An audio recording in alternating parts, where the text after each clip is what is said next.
Friends, welcome back to my YouTube channel Mahima Hudda commerce tutorial. आज की मेरी वीडियो का टॉपिक है understanding the subject commerce. 10th pass out करने के बाद जो स्टूडेंट्स के माइंड में सबसे बड़ा डाउट होता है about the stream they should choose. उनके पास ऑप्शंस होते हैं आर्ट, साइंस एंड कॉमर्स, और बहुत सारे ऐसे स्टूडेंट्स हैं जो कॉमर्स सिलेक्ट करते हैं।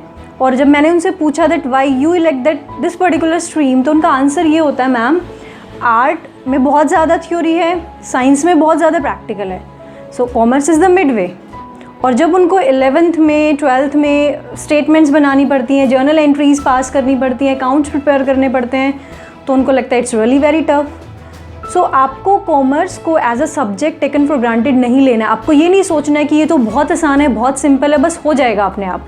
आप एग्ज़ाम से कुछ दिन पहले पढ़ोगे और आप अच्छे मार्क्स स्कोर कर सकते हो, ऐसा बिल्कुल नहीं है। देखो, टफ़ कुछ नहीं है अगर आप हार्ड वर्क करते हो, और अगर इजी से इजी सब्जेक्ट को भी आप टेकन फॉर ग्रांटेड लेते हो then it will become tough ultimately. वो अपने आप ही टफ़ बन जाएगा लास्ट में। सो आपको करना क्या है, बस 100% डेडिकेशंस के साथ अपने जो सब्जेक्ट हैं उनके कंसेप्ट्स की क्लैरिटी लेके आनी है। अब मैं बात करूँगी कि जब आप 11th क्लास में एडमिशन लेते हो, आप कॉमर्स स्ट्रीम को चूज़ करते हो, तो कौन कौन से मेन सब्जेक्ट्स आपको पढ़ने पड़ते हैं।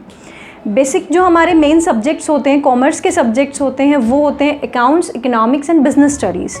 अपार्ट फ्रॉम दिस आपको एज अ लैंग्वेज इंग्लिश भी आप पढ़ते हो। अकाउंट्स की अगर हम बात करें तो 11th क्लास में आप सोल ट्रेडर के अकाउंट पढ़ते हो, उसके बाद 12th में आप पार्टनरशिप और फिर फर्दर आप कंपनीज़ के अकाउंट्स पढ़ते हो। जैसे जैसे जो लेवल है वो इंक्रीज़ होता जाता है, आप कॉलेज में आते हो तो जो फॉर्म ऑफ अकाउंटिंग है वो चेंज होती जाती है। आप कॉस्ट अकाउंटिंग भी पढ़ते हो, आप मैनेजमेंट अकाउंटिंग भी पढ़ते हो, तो लेवल हाई होता जाता है। अगर अकाउंट्स की हम बात करें तो अकाउंट्स में 80 to 90% प्रैक्टिकल और 10% आपको थ्योरी मिलेगी। अब सेकेंड अगर हम सब्जेक्ट की बात करें तो वो है इकोनॉमिक्स। इकोनॉमिक्स में कुछ पार्ट एज अ स्टैट्स जो आप मैथ्स में पढ़ के आए हो 10th क्लास में, वही आपको यहाँ पे पढ़ना पड़ता है। कुछ स्टेट बोर्ड्स में माइक्रो और मैक्रो का कॉम्बिनेशन भी आपको देखने को मिलेगा। जो ऑलमोस्ट सारी स्टेट्स हैं उनमें माइक्रो और स्टैट्स का कॉम्बिनेशन अवेलेबल होता है स्टूडेंट्स के पास। इसके अलावा अगर हम बात करें बिज़नेस स्टडीज़ की, बिज़नेस स्टडीज़ में आपको ये कंप्लीट थ्योरी सब्जेक्ट है, इजी है, इसमें इतना ज़्यादा घबराने की ज़रूरत नहीं है। बस आपको कंसेप्ट्स की क्लैरिटी लानी पड़ेगी, बेस को क्लियर करना पड़ेगा, स्ट्रॉन्ग करना पड़ेगा आपको। इसमें हम क्या पढ़ते हैं, planning, organising, staffing, directing, coordinating, controlling, तो ये सब चीज़ें हम जो हमारे फंक्शंस होते हैं, जो प्रिंसिपल्स होते हैं मैनेजमेंट के, वो सब हम पढ़ते हैं। तो मुश्किल तो है नहीं, it's very simple and easy. इसके अलावा इंग्लिश की अगर हम बात करें तो जो इंग्लिश एज अ सब्जेक्ट आप पढ़ रहे हो वो वही, थोड़ा सा लेवल बस इंक्रीज़ हो जाता है। जो आप बचपन से पढ़ते आ रहे हो वही है, बस थोड़ा लिटरेचर और जो लेवल थोड़ा सब्जेक्ट का है वो हाई हो जाता है, because now you are in higher class.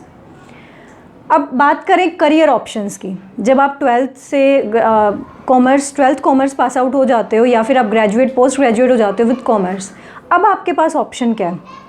देखो, ऑप्शंस बहुत हैं, you have lots of alternatives. Problem है आपको उन ऑल्टरनेटिव्स में से चूज़ कैसे करना है। आप चूज़ करोगे अपने एरिया ऑफ इंटरेस्ट के बेसिस पे। आपको पहले अपना गोल डिसाइड करना है। अब लेट्स सपोज आपका इंटरेस्ट जो है वो टीचिंग में है, you want to become a teacher. Teaching की भी अगर हम बात करें, whether you want to go for school teaching और you want to go for college teaching, आप लेक्चरर बनना चाहते हो, आप असिस्टेंट प्रोफेसर बनना चाहते हो। अगर आप स्कूल में एज अ टीचर जाना चाहते हो तो आप BCom करो, MCom करो, B.Ed करो, उसके बाद जो हमारे सीटेट और एचटेट के एग्ज़ाम्स हैं उनको क्रैक करो, you are eligible for school teacher.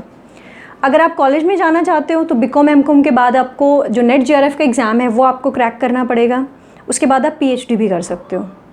If you are interested in setting up of your own business, आप एक एंटरप्रेन्योर बनना चाहते हो, तो आप BBA कर सकते हो, आप MBA कर सकते हो, आप खुद का बिजनेस सेट कर सकते हो, या फिर आप कॉरपोरेट सेक्टर में भी जा सकते हो, वहाँ पे भी आप काम कर सकते हो। कॉमर्स एज अ फील्ड बहुत सारी अपॉर्चुनिटीज़ आपके लिए लेके आता है। आप अकाउंटेंट बन सकते हो, you can go for CA, chartered accountant आप बन सकते हो, आप टैक्स कंसल्टेंट बन सकते हो, आप होटल मैनेजमेंट में अपना करियर सेट कर सकते हो।